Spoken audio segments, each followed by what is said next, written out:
Morning, River City Church.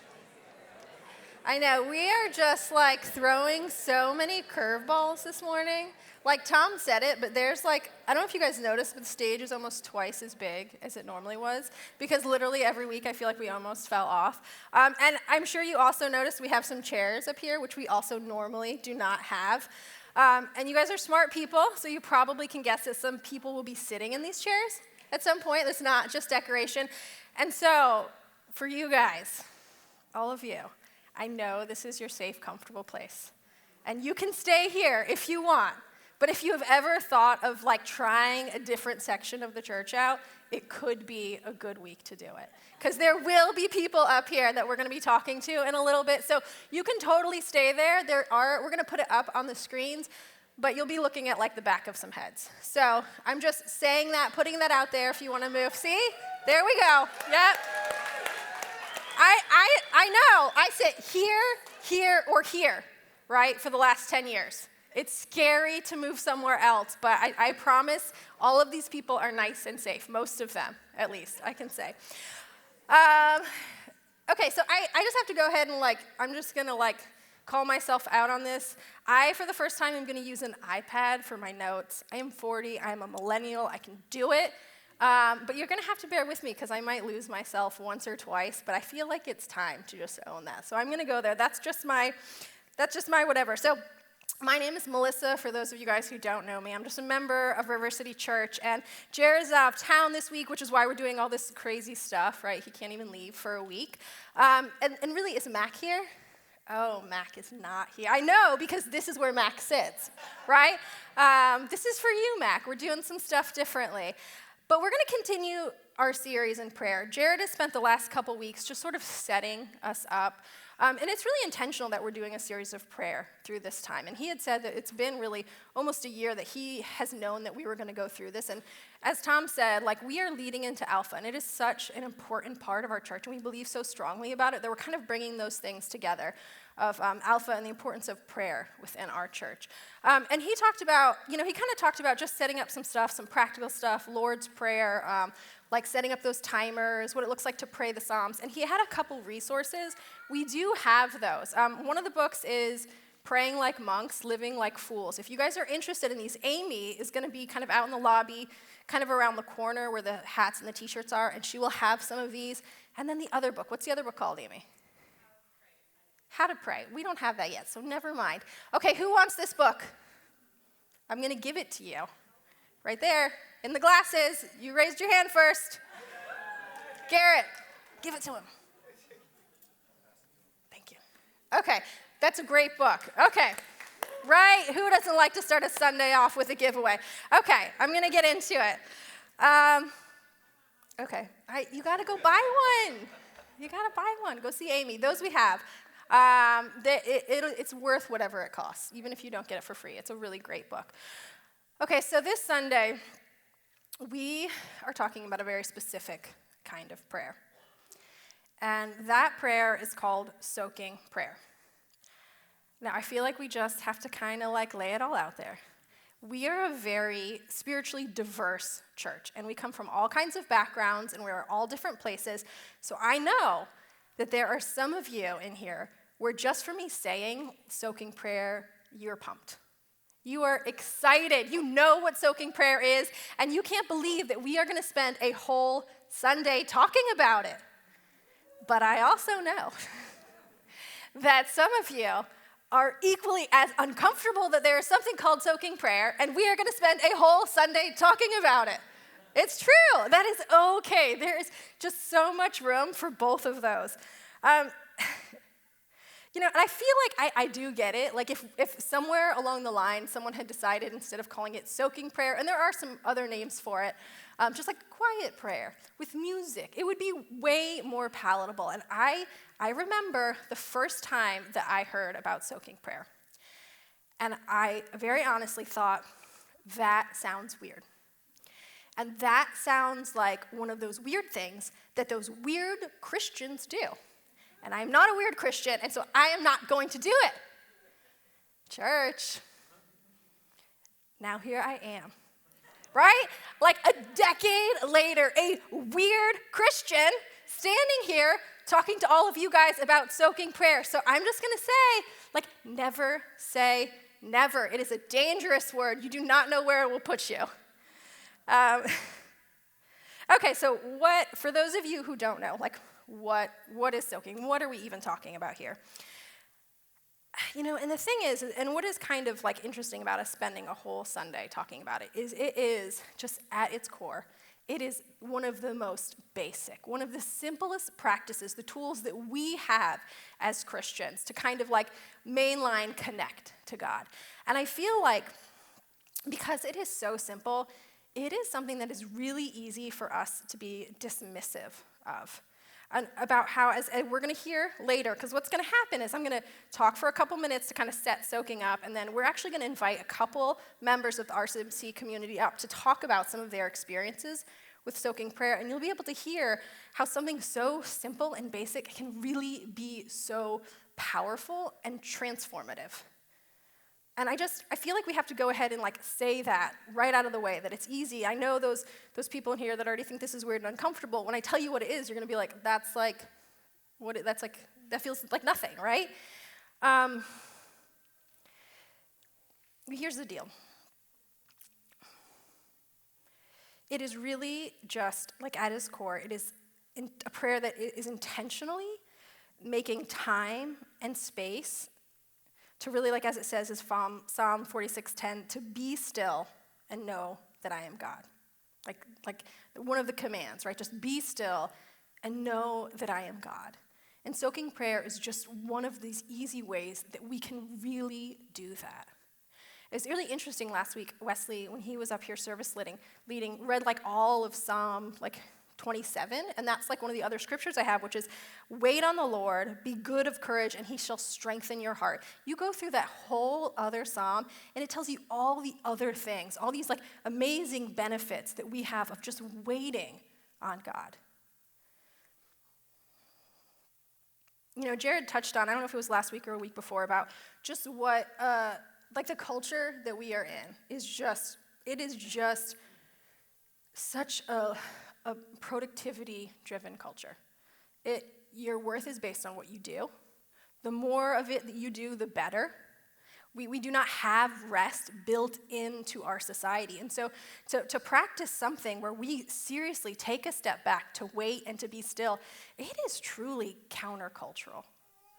And I feel I don't want you guys to kind of miss, I feel when we think of being countercultural, or especially in our faith, it feels a lot more flashy than that. Maybe you put a lot more about your counterculturalism on Facebook. You might not put this on Facebook, but this is a true act of going against the culture, of what the culture says that we should do. I think that one of the products, of many kind of downsides of just this go, go, go that we have, is we really kind of have this tendency to get burned up and really kind of dried out, just both in our life and kind of in our faith. And so when we kind of, as we move forward in this service talking about soaking, we're kind of addressing some of that. One of the ways that I was talking to someone this week, someone who's going to be up here, and we were talking about soaking, and they were talking about sort of the analogy of a sponge. Everybody's kind of opened a sponge fresh out of the package, and it just kind of feels weird, and it's dry. It's kind of hard. You could whack it on there. You can't really do anything with it. And if you squeeze that sponge, nothing comes out of it, right? It's just this dry sponge. But if you took that sponge and you put it in a bowl of water, it would really just soak up all that water, and you could pick up that sponge and squeeze it, and there was that water would come out. And it's kind of an analogy of what we can look like before, when we are just kind of stuck in our rhythms of what we're doing in the world, and we're just dried up. And when we take time to kind of just sit in that space with God, and how it just really fills us up. I mean, that's kind of really a real literal picture of why it is called soaking prayer. We're just taking that time to kind of saturate ourselves into the Spirit of God. Okay, so what does that even look like? How are we supposed to do that? Because I would guess that there's probably almost all of us in here who have tried to just chill out with God, and it's really hard because there's just a million things going in our head. And Jared even talked about that. He had that whole list of things that distract us from prayer. So what is it that's different about this? Now, the modern method, I mean, there's like, people have been kind of doing this through the centuries, but the way that we kind of follow at RCC and sort of is more like kind of the modern way, it was really something that was kind of established in this sense during the mid-1990s. So this has kind of got a good 30, almost 40, 30 year? Yeah, that's 30 years. Just kind of history, and there was like this big revival in Toronto, similar to what's happening in Asbury. And this group of people that were in there, they kind of just championed this as a practice. And we're really kind of still going off of the movement of that really 30 years later. And really, like, the way that you do this, the way that anybody does this, and this is something that can be done by yourself. This is something that can be done with your family, a spouse, a small group of friends. You could do it with your whole church. I have done it in all of those settings. You just find a quiet place. Like a calm, quiet place where you feel safe.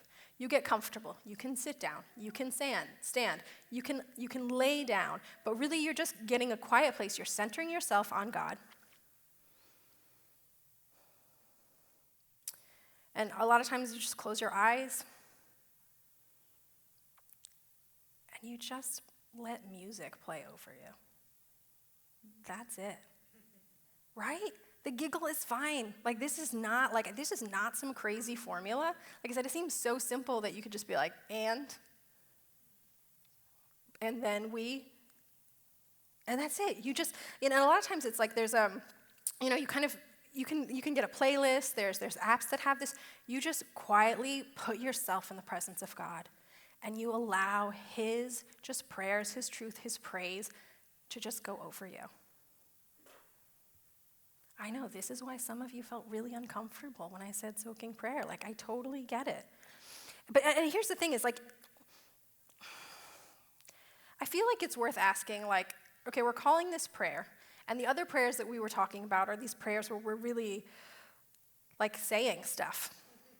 Yeah, and so it's like, if we're talking about prayer without words, because that's kind of what we're talking about. Some people journal, they can write down thoughts, but if we're talking about prayer without words, like, does this count as prayer? Like, could we call this something else? I would say that it does. I challenge you that it really does, because I know, for me personally, and I know for some of you for sure, and I would guess a whole lot more of you, there have been times where you have come before God, and your heart is postured in prayer. But whatever is going on in your life, whether it is your grief is just too deep, or maybe your gratitude is too overflowing, and you just do not even have words to pray. Like, you don't even know what to pray, if you could pray, but you know that you need to be praying. Romans 8:26 says this. It says, likewise, the Spirit helps us in our weakness, for we do not know what to pray for as we ought. But the Spirit Himself intercedes for us with groanings too deep for words. I will say that over the years of just kind of me working out my own salvation and fear and trembling, this verse right here has been such a comfort to me. It has been such a true comfort, because this is our God. We have a God who will pray for us with deep groanings, who leans in when things get hard, who steps in on our behalf when we can't do it. He is not a God that separates Himself for us. In our weakness, He moves right in. And so, I don't know, in a similar way to how this verse has been such a comfort to me in different seasons of my life, through different hard times and different struggles and just different tragedies that I've had to go through, soaking prayer has been a comfort to me. Because it is this practice where, in that same way, I can sit with God, and without having to come up with the right words, I can pray and let the Spirit intercede for me. I'm going to read, I feel like I'm bringing all the books up. This one I'm not giving away because I truly love it. I'm going to read you a little passage. This is called Sacred Rhythms. I know, again, the cover, it's like every other Christian book that you have ever seen in the Christian bookstore, but it is a gem. It's by Ruth Haley Barton, and this is kind of what she has to say about this idea of quietly coming before God when we don't have the words. Eventually, when we stop the flow of our own words, another gift comes to us. Quietly and imperceptibly at first, we find ourselves resting in prayer. Rather than working so hard to put everything into words, we rest from the noise and the stimulation that are so characteristic in our life culture. We rest our overactive, hardworking mind from the need to put everything into words. We rest from clinging, grasping, and trying to figure everything out. The soul returns to its most natural state in God.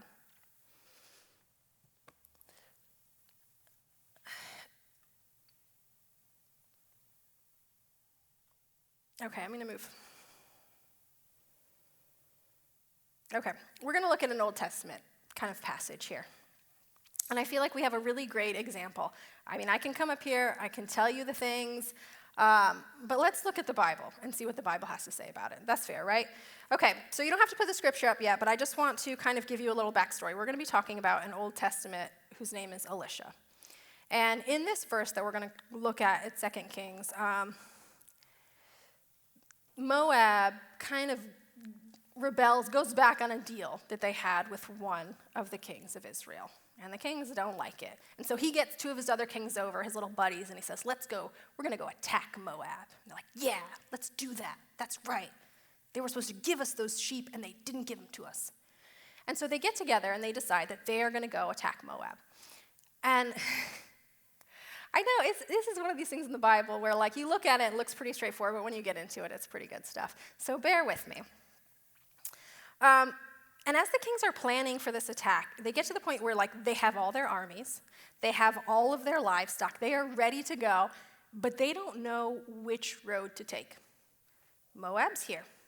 So it literally says, should they march through the wilderness or should they march through Edom? I don't know. So instead of stopping to figure this out, you know what they do?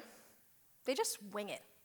They just start moving this huge caravan of people, and they end up wandering around in circles for 7 days until they literally run out of water, and there's no water anywhere.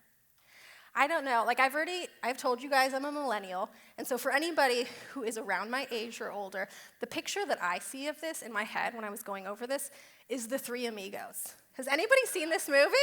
There's a couple of us, the Three Amigos. They're like these three guys, and we're like, we are important, and we are in the desert riding our horses to do this important thing, and they don't even know what the crap they're doing. Like, there's a scene, and I looked it up. It's on YouTube. You can do it, where there's Chevy Chase, it's Steve Martin, it's Martin Short, total tangent, and they're like, the sun is blazing, and it's so hot, and they open their canteens, and there's like 2 drops of water coming out. And then Martin Short opens his, and he pulls it up, and it's literally just sand pouring into his mouth.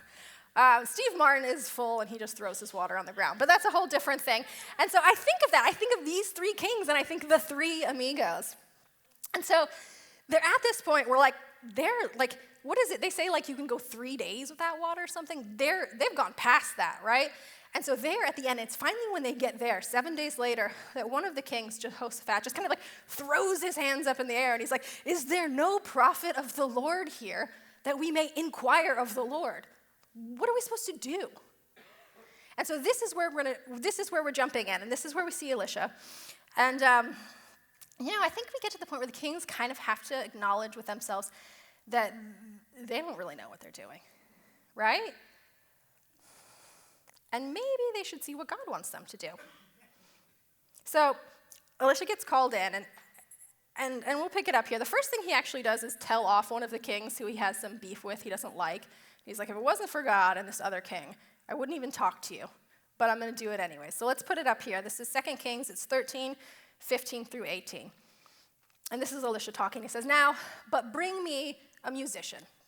And when the musician played, the hand of the Lord came upon him, and he said, thus says the Lord, I will make this dry stream bed full of pools. The next one, yeah. For thus says the Lord, you shall not see wind or rain, but that stream bed shall be filled with water, so that you shall drink, you, your livestock, and your animals. This is a light thing in the sight of the Lord. He will also give you the Moabites into your hand. And then the next morning, about the time of the offering of the sacrifice, behold, water came up from the direction of Edom, and the country was filled with water. Church, these kings, these three amigos, they were striving. They were just full on striving. And the thing is like it kind of says in the verse that like God is kind of, he sort of even blessed them to do this. And they say, has God summoned us out here so that we may be just handed over to the Moabites? But what happened is once they got that call from God, they just left them in the dust. They said, we're going to go to battle. We can do this all by ourselves. And they just go. Right? It's like, it's a classic dude, but like when they didn't even know what road to take, they wouldn't even stop to ask for directions. Like for real, they didn't even know which way to go, and they were like, should we stop and figure out directions? Yeah, we got it. It'll work itself out. But it doesn't. Like that's just not really how God has structured us to be in relationship with him. And I just feel like how many times do we, like these kings, strive in our weakness or our power, depending on the way you look at it, to do the thing that God has called us to do? And sometimes we wonder, I feel like I'm doing what God wants me to do, but why does it feel so hard? Why do I feel so spiritually dry? Why do I feel like I'm wandering in circles and I'm not getting anywhere? I'm not even seeing the fruit. But I heard him. I know he said this is what I want to do.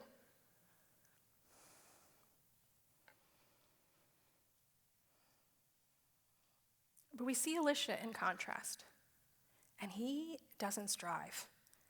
He does really close to nothing other than telling a king off. He calls a musician in, and it just says the musician played.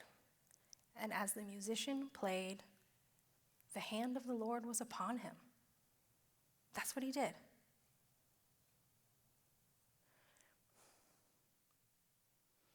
He waits and he receives from God. And he receives God's promise that he's not going to let his people perish. That he is going to take these dry, cracked places and he is going to fill them, not with like a drop, but it says with pools of water, which you will drink from. Your household will drink from. Your livestock will drink from. Everyone that you're bringing along with you, they will drink from those pools.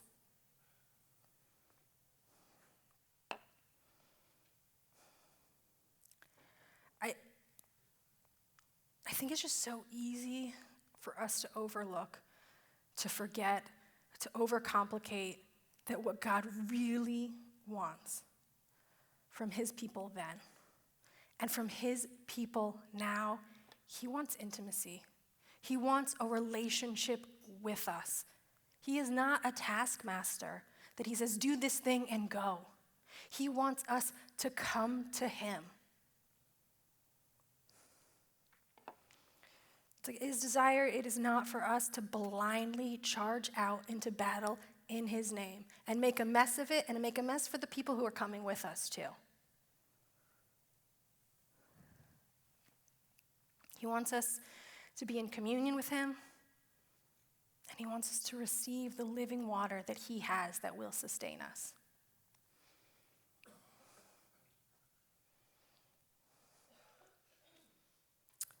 Matthew 7:22-23 says, on that day many will say to me, Lord, Lord, did we not prophesy in your name, cast out demons in your name, and do many mighty works in your name? And I will declare to them, I never knew you. Depart from me. He doesn't want us just to do the thing. He wants us to be with him. He wants us to know him. He wants us to quiet ourselves and receive what he has for us. Now, as a weird Christian, I love digging into like scripture like this. I think it's great. I really, truly enjoy it. But church, I want you to know that we do not need some obscure passage from 2 Kings to prove to us that God wants to be with us.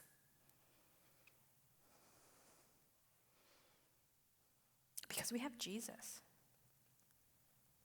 He is our ultimate proof. He is the ultimate answer to our desert wanderings, to the question, is there no man of God who can inquire of the Lord? Yes, and his name is Jesus.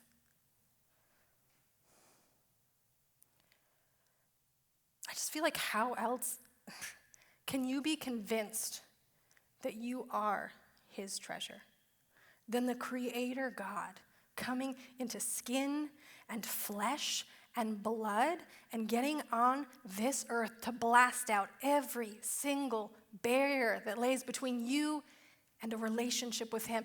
That verse that Tom read over communion, man, there is nothing, everything that stands in the way, God has just shoved it off the table. We can choose to come sit at that table with him if we want. We can choose not to. We can just stare at it and say, that looks like a good feast. Ooh, I bet that tastes good right there. I'm not going to try it, but it looks really good. But he has made us a seat at that table.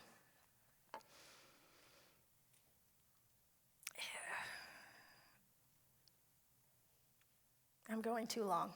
I was supposed to check the time a long time ago. Okay, I'm going to stop.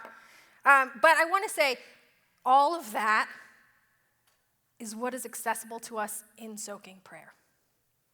That is how we can do it. That is why we would do it. And now I'm going to invite some people up here to talk to us about what it has looked like for them, how it has been transformative to them and their experience to soak. Okay, guys, let's come up. All right. Okay, Kathy, Dana, Steve, Shannon. Yes, we can do that. Okay, come up. I know I left a ton of stuff out, so if there's like big gaping holes that you're like, wait, what about this? And we talk about this, just come and ask me. I will tell you, it's in the notes. Okay, before we get started, I want to know, just kind of show of hands, so we kind of have an idea. How many of you in here have ever done this? Have any of you ever done this? Okay, there's a pretty good amount. Wow, okay, that's great. And I will say, I think that there's some that have done this without like even knowing that it's a thing. So I know I said their names, but this is Kathy Smith, Steve Surratt, Shannon Huey, we got Dana Germain, and they're up here, like I said, like testimonies, it's like DNA to RCC. And it's great for me to come up here and tell you guys about it, but I feel like there's so much more power in hearing from just people within our own church who have been part of this. And so also I thank you guys because it is not an easy thing. More than one person has commented about the excitement of being up in front of everybody and talking to you guys. So we just really appreciate you guys being willing to do this. Okay. Man, there's so much here that we can talk about. Okay, I'm gonna start with Kathy. Now we've talked, I know you have so many things that you have. Kathy's got stories for days. Take her for coffee and a piece of cake and just get ready to hear the thing. No cake. No cake, okay. Don't take it. I'll give me the cake, take Kathy for coffee, and then you can hear for days. But I would love if you could just share with us about how, when you've been in soaking, how you've been through really just a healing, how you experienced a physical healing. And I would just love if you could share sort of where you were physically and what kind of that journey looked like when you really set the time aside to be with God and what he did. So I came down in the year 2000 with a debilitating arthritis, and I was in a wheelchair, and the doctors basically told me to name my wheelchair, that I would be that way for the rest of my life. And I didn't name the wheelchair, but I had heard about healing and heard about healing prayer, and then somebody introduced me to soaking prayer, and what I realized was I was on so much medication for pain that I was just not able to read, so I couldn't read the Bible really easily. I was loopy a lot, and just exhausted and in pain, and just not able to I didn't have the energy to pray, and so somebody introduced me to soaking prayer. And what I found was that I started getting incremental healing just from sitting with like music, praying, people's music praying over me. And like I had some specific joint pains. I started checking myself after certain soaking sessions. It's like, okay, is this the same? And like my elbow would get a little bit better, pain go from 7 to 5, or, fingers go from 9 to 5, whatever. So anyway, just had a lot of physical healing, literally sending. And when I found out that, I was like, oh, that's the magic formula, and so I started soaking a lot. But what I found was I started seeing pictures, I started hearing from the Lord, and it's like you can go with the intention of getting healed, which was what I was doing, but I just got a much deeper relationship with the healer as a result. So yeah. Thanks, Kathy. I kind of want to point at something that you just said, which is just that, which I didn't, this is something I didn't get to because I really went a little long, but like in that process, there is like, when you're quieting yourself and kind of putting the stuff aside, it really creates a space like for God to kind of come and talk to you about stuff that maybe he's been waiting to talk to you for a long time. Sometimes I'd get stuff that felt really random, and God's like, it's not random. You just have not given me like a word edgewise to talk to you about this. Like I've really kind of wanted to have a little come into Jesus about this for a while. And so I think that's kind of part of creating that space. So yeah, and there's a book that a friend of ours wrote called Wasting Time with God, and that's what I kind of felt like it was for a little while, but it's, when you're in a wheelchair and you can't do very much, it's like you're wasting a lot of time doing nothing, so why not waste time with God? Yeah, so. Thank you, Kathy. Okay, we're going to pass down to Dana. Dana, I would love to hear, you have, I don't know, there's so many interesting things we could say to everyone, and I was just like, can we just get it all out? But so here's what I would love for you to share with us, a part of your story, is I know that we've talked about how Dana's been leading a soaking group for like kind of people at RCC for 9 years, sort of a torchbearer of this group that's got passed on through RCC for a really long time, and talked a little about how that's sort of transformed you, but also the journey of what that's looked like for you. Yes. And So I was telling, whoa, that's loud, sorry guys. I was invited by someone in our church to come, and if anyone out there has kind of got that hyperactivity, busy brain, that would be me. And I was like, how can I sit still? And there's a lot of people that come to our home that are like, how do you do this? And it's a practice, because it takes time to just quiet your brain. But I feel like that was worship to the Lord. Like he was like, you need to hear from me because you're doing for all these people. And I would be one of those like, let me fix everything and the fixer. And that's totally gone away now, where I'm like, oh, God's the fixer. And so being invited into that, I became a participant. And then from there, I just was, I can have it at my house. And what I love about it, for anyone that is interested of trying it or coming or whatever, it's just about letting the Lord be the Lord. And for me, that was such a different place of like, I felt like I had to have these answers, or I had to have this curriculum, or I had to have this, that, and the other. And what I found was that all I had to do was have space for him. And I was thinking about it today when we were doing communion. We can have the bread, but until you dip it in the wine or the grape juice, you don't know that the bread is tasting different. And there was things I had never tasted and seen from my own account that now I've tasted and I know, and there's a confidence in that. And so every time you come for communion, the bread, if you ate it alone, would taste different than if you saturated it in the grape juice, and that's a different taste. And I think that's sort of the practice of what soaking prayer does, is you know him in a new way, and he speaks to you. And I had always wanted to have, like Kathy was saying, pictures or visions or just things like that. And I think he gave me a creative brain, but I was always moving so fast that now it's like those pictures come, and I've gotten confident because there's women there who we could, hey, is this I mean, I remember the first time I was so scared to share it because I got like Charlie Brown. Why am I getting Charlie Brown? And one of the girls who the picture was for, her dad's name was Charlie Brown. But it was like I wanted to pass it away. I didn't want to trust it. And so I think trust is a big thing, trusting other women and men now that come now too. So it's all, anybody can come on Thursdays. But I think it's just a confidence that had to come from him. And that was the other thing I'll say is he 100% shows up every time. So there's no pressure on us to be the messenger because he's the messenger and he will always speak. But are we always listening? And another picture I got was just of like a bank teller. If you go to the bank, you have to send in the receiver to get the money out. And I feel like he's like, will you let me speak to you? And he has a different message every time. But am I pushing send? Am I choosing that time? And I think that's the sort of discipline of choosing that time with him. I'm rambling too much, I'm sorry. No, that's great. It's okay, this is a safe place to ramble. I would love just really quickly if you would also kind of share a little bit about just some of the kind of deliverance healing that you saw when you went to Brazil and sort of that full circle. Yes, so it was really exciting. We just got back, Rose Fernando, my little Ansley and I just got back from Brazil. And ironically, I talked twice about soaking, so it was really neat to come back from that and this be. But we had a moment with 180 women to soak for one song. And it was the most beautiful experience because we had no idea what the song even meant. I found a song on YouTube for a 10-minute song, and I had no idea. And the next day we had a women's ministry where we also soaked again and got to wash every woman's feet that were there.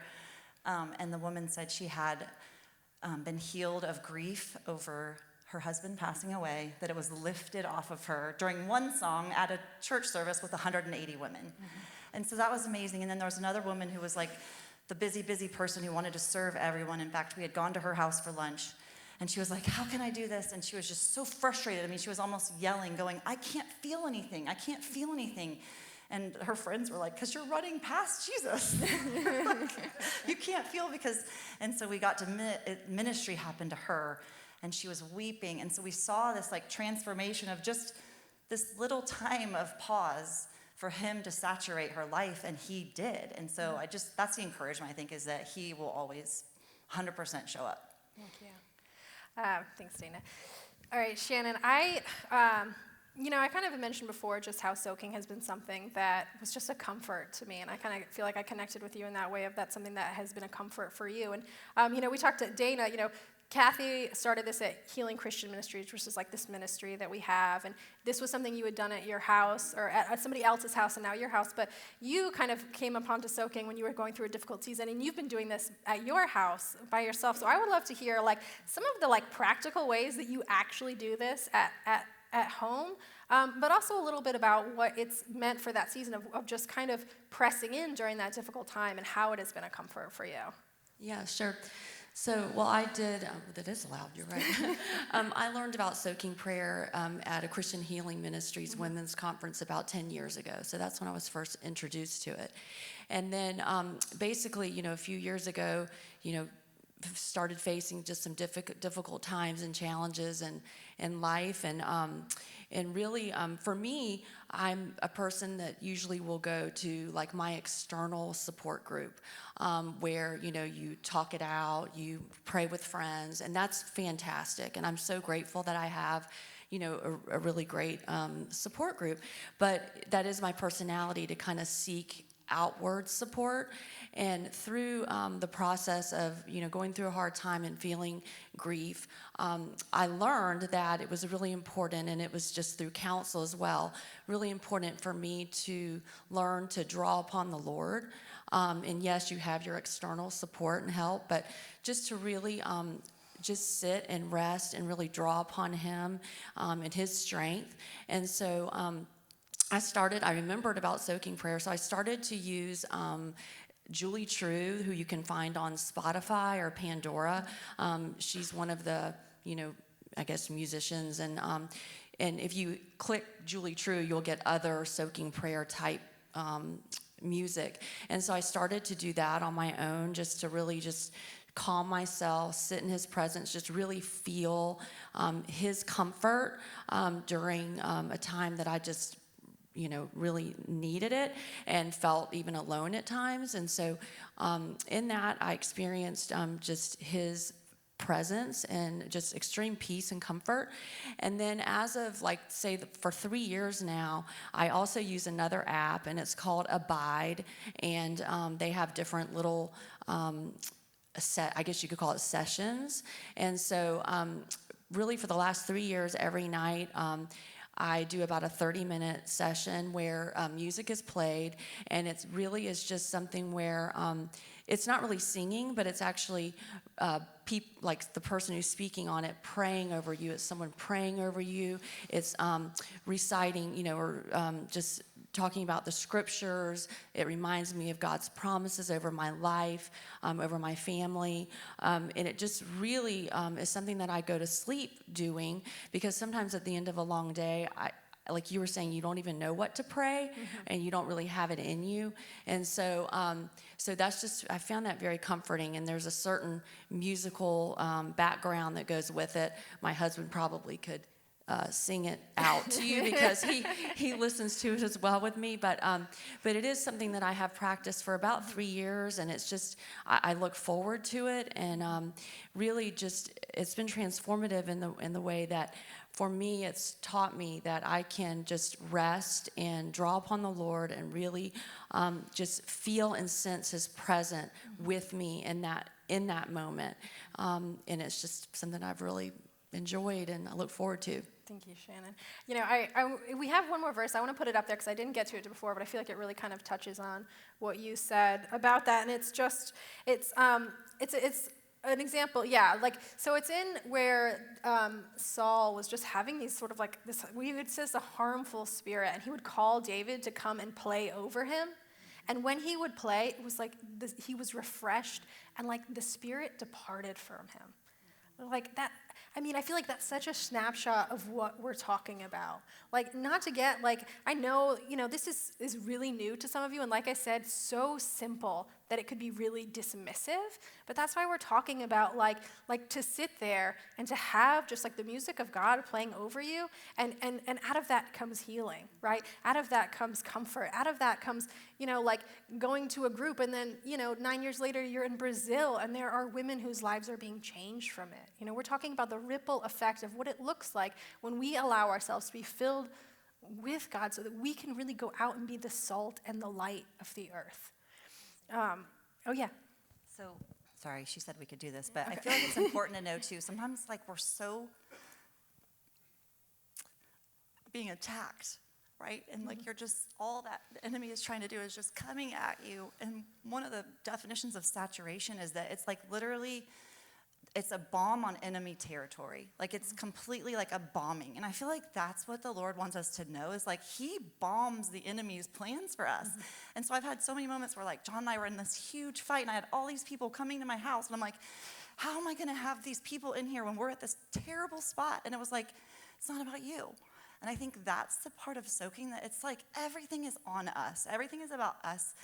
And it's not about us. It's about Him. And what are you trying to bomb in my life and speak your truth over? And I think we're so desperate for that, we don't even know it. We're so thirsty for what He wants to speak, but if we don't stop and listen, I think it's listening, and He really wants to love us that way. Thank you. Yeah, no, you have total permission to do that. Okay, so we're going to get to Steve, who's been waiting so patiently and so excitedly. Now, and I'm loving this. I know, he's so pumped. But I feel like one of the things that I feel like Steve really brings to this is, I feel like there's a sense, even as we said this is so simple we could miss it, that it is also, so accessible that some of us could even be like, oh, that's great. That's great for Kathy or for Shannon or Dana, but, I don't have time for that. I don't even have time to go sit quietly and listen to, a song. And even if I did, my mind would be going, a mile a minute. And so, Steve, I would love for you to share about how just a season of your life where you were just, I gotta say, in the trenches with work, and you and Jamie both working, and with the kids, and what just that time of soaking looked like that in just the midst of this really busy season. Yeah, sure. So, I can really relate to what Tom shared earlier about the head-heart disconnect, and the three Amigos, we're striving. Yeah. I tell you. Uh-huh. And yeah, Dana, your mind racing a mile a minute. I mean, I can really get into that. So this is maybe 12 or 13 years ago. A couple in RCC opened their home to soak, very similar to what you're doing. And Jamie and I started going. It was Monday night. And first I thought it was weird. I'd had a little bit of exposure at CHM, Christian Healing Ministries, but I grew to really love it because it was a time where I could get quiet, and things were so busy, but this became sort of a dedicated, once a week, we're going to get before God for an hour, hour and a half, and I'm not going to think about anything else. And I feel like that's a way, I think a lot of our spiritual disciplines are positioning, like we get positioned so God can speak to us. And I think that really occurred for me during that season. I miss it. We haven't done it in a while in a corporate way like that. But yeah, I also think that in those times I was able to receive from him his love in a way that's indescribable and it's almost intangible. And those of you who've experienced that know what I'm talking about, where you can't put words to it. And those occurred during soaking times where I was really focused on him and quiet and peaceful. Yeah, my mind was at rest. Okay. Yeah, thanks. Thank you, guys. All right, let's give a hand for all of our very brave.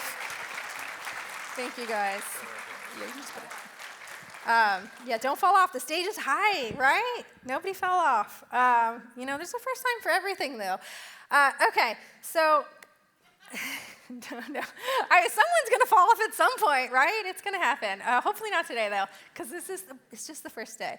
All right, so just to confirm the suspicion that some of you people who thought that this was really awkward had at the beginning, and if anybody else noticed, we only played 2 songs this morning.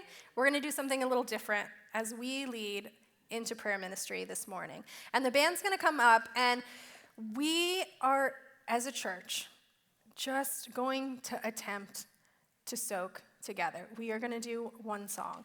And I know, even Steve just said it. I said it, sometimes it does feel weird, and that's okay. God can handle your weirdness. There is room for that. And so here's my encouragement for you this morning is you can sit. You can stand. If you guys want to dim the lights just a little bit, just to make it more comfortable, you can find a space where you want to be kind of by yourself. I know this is weird, but whenever I started soaking, I couldn't sit next to Kevin and did it. I was like, you're too close to me. You're jamming my vibe. I'd have to go on the opposite side of the room for him. So I give you permission, whoever you're sitting next to not awkwardly stand up and move away from them, and their feelings won't be hurt. But here's the thing is as we quiet ourselves into this moment, and we're really just going to lead right into prayer ministry after this, is I just feel like, even as we were talking this, sometimes it feels like, we feel like those really kind of proud, well-dressed 3 amigos. We have got this. We've got it together. We are those kings. But underneath, we don't even sometimes know what we're doing. And I feel like in this moment, we kind of make space for that, to rest and let God just pour his love, receive that water that he has for us. And so as the band plays this song, just close your eyes, just quiet yourself, and I just encourage you to listen and to receive what God has for you this morning.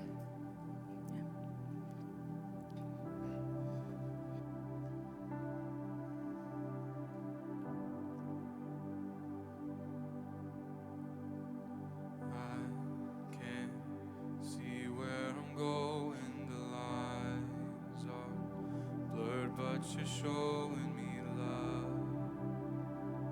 love in the midst of the dark. And I don't know what you're doing, but blindly I am pursuing you now. Good shepherd, lead my heart. Come and do what you want to do. You will do what only you can do.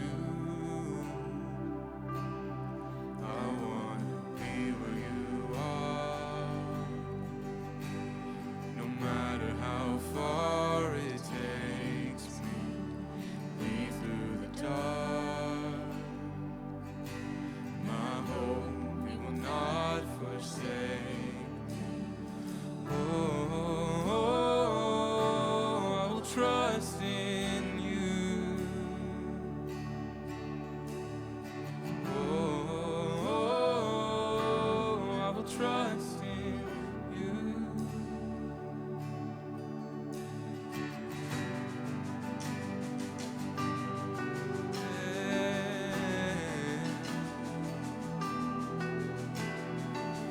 Whatever it looks like, whatever it looks like.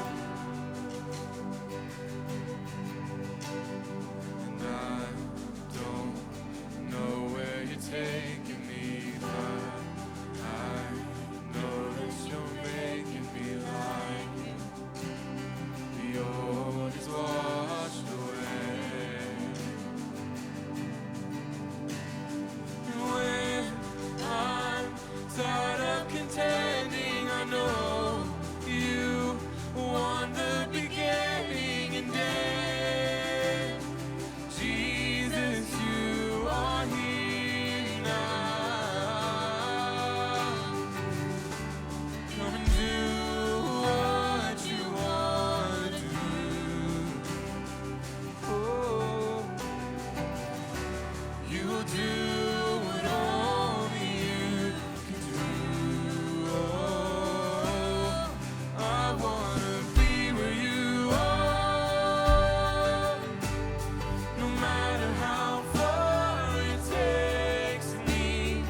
Lead through the dark, my hope you will not forsake me. Oh, I will trust in you. Oh, I will trust in you.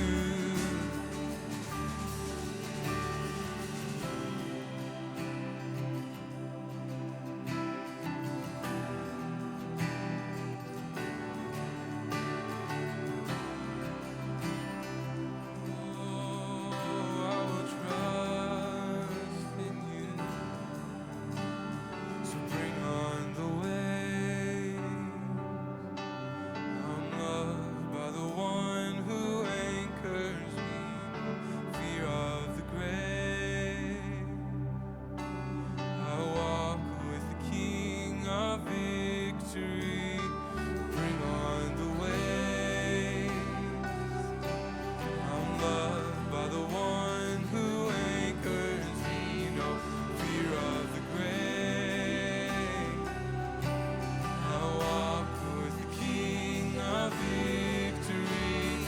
So bring on the waves. I'm loved by the one who anchors me. No fear of the grave. I walk with the King of victory. So bring on the waves. I'm loved by the one who anchors me. No fear of the grave. I walk with the King of victory. So bring on the waves. I'm loved by the one who anchors me. No fear of the grave. I walk with the King of victory. Bring on the waves. I'm loved by the one who anchors me. No fear of the grave. I walk with the King of victory. Oh, I will trust in you. Oh, I will trust in you. I wanna be where you are.